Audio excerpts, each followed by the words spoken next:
Saraya gidiyorlar. Tapi aku tidak merasa nyaman, Silahter.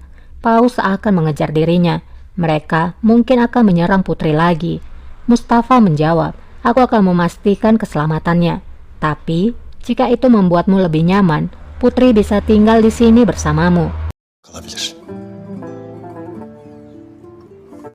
Di lain sisi, Pangeran Bayezid sedang berlatih memanah.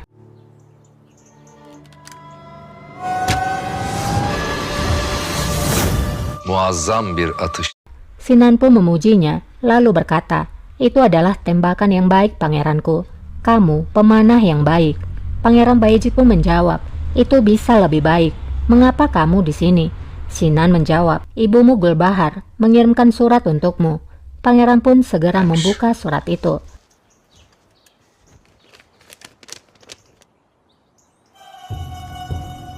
Pangeran Bayezid nampak bersedih ketika membaca surat itu.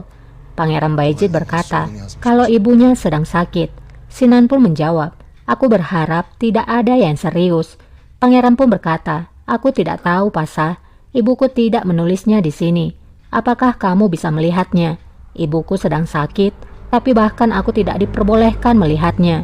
Sinan pun menjawab, segalanya telah berubah, Pangeran. Qasem Sultan tidak lagi menjadi bupati. Jika kamu bicara pada raja, mungkin raja akan mengizinkanmu untuk melihat ibumu.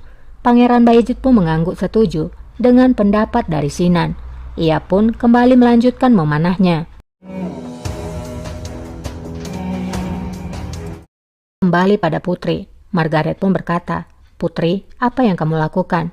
Kamu berbicara dengan seorang sultan. Masa depan kita bergantung kepadanya. Putri pun menjawab, dia sangat kasar. Aku tidak bisa menahan diriku. Margaret pun berkata, Sultan Murad telah menerimamu. Dia menjamumu dan juga melindungimu.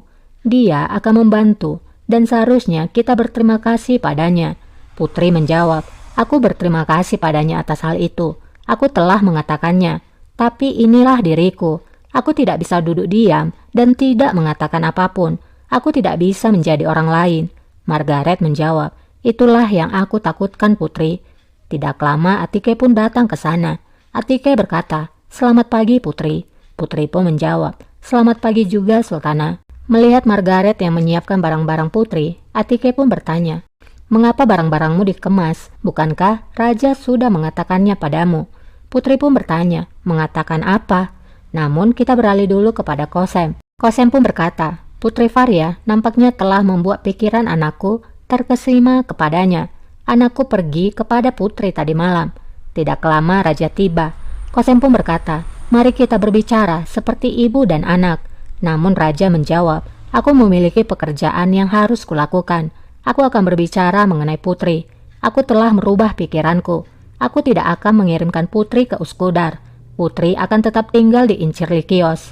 Qasem pun marah dan menjawab, itu sangat gila. Kamu tahu peraturannya. Sangat tidak pantas jika dia tetap di sini. Namun Raja menjawab, itu akan terjadi jika aku menginginkannya valide. Raja pun pergi setelah mengatakannya.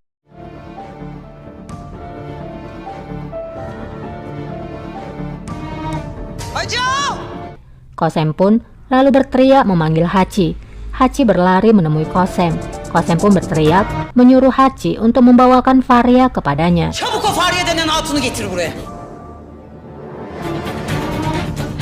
Nampaknya Qasem menganggap bahwa putrilah yang telah meracuni pikiran anaknya, sehingga anaknya tidak lagi patuh pada peraturan dan juga ucapannya. Selain itu, Qasem pasti menganggap bahwa putri memiliki maksud yang lain.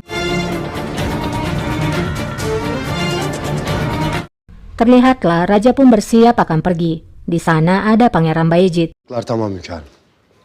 Çıkıyor muydunuz?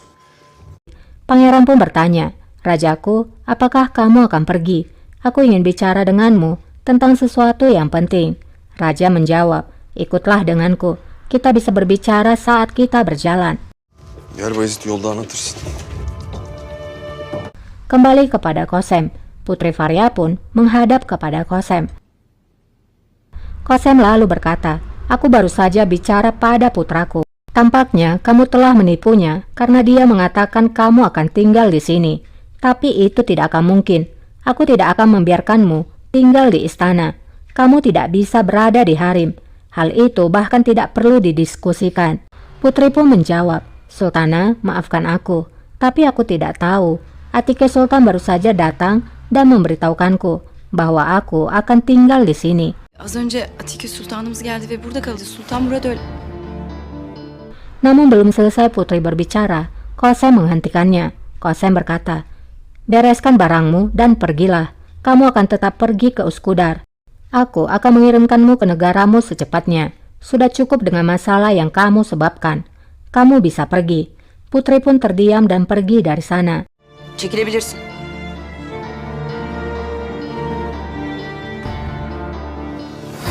Margaret yang melihat Putri telah keluar, ia pun bertanya, bagaimana?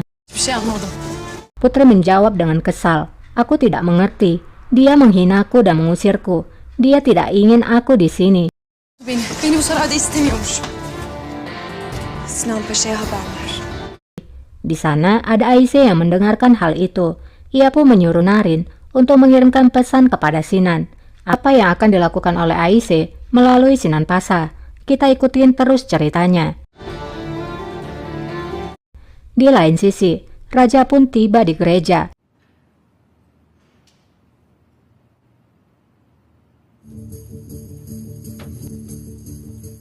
Mustafa pun masuk ke dalam ruangan pengakuan dosa, dan Bapak Lorenzo juga masuk ke sana. Lorenzo pun berkata, aku mendengarkanmu putraku, katakan padaku apa dosamu. Mustafa berkata, aku datang kemari bukan untuk mengakui dosaku Bapak, tapi aku bisa mendengarkan pengakuan dari dosamu.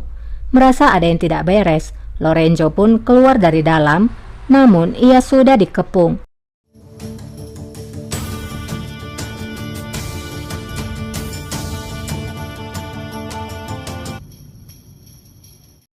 Lorenzo pun bertanya, apa maksudnya ini? Apa yang kalian inginkan dariku? Ne istiyorsunuz benden? Raja pun menjawab, Bapak Lorenzo, aku mendengar bahwa kamu adalah orang yang setia pada Paus Urbanus. Niatmu adalah penyebab kerusuhan di negaraku. Lorenzo pun menjawab, Rajaku, itu semua adalah kebohongan, itu fitnah. Aku hanya setia kepada kerajaan Ottoman. Aku tidak punya niat seperti itu.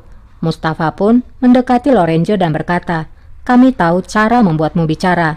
Lorenzo pun akhirnya dibawa pergi.